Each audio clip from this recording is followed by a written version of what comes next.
এই শোনো, একটা হাস্যকর বিষয়। সারা দিন শুধু ফোন দেখো, আর কোনো কাজ নাই তোমার? আরে বাবা, রাশিয়ার এক বিজ্ঞানী লেখছে, গাদার বেয়াকুবের কপালেই সুন্দর বউ জোটে। তুমিও না, সারাদিন শুধু আমার প্রশংসা করার বাহানা খোঁজো।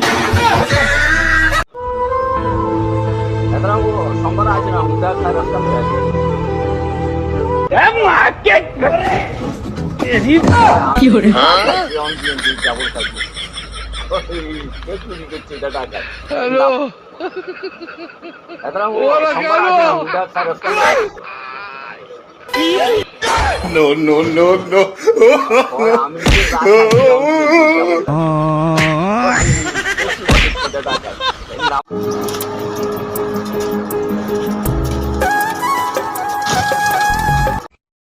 কি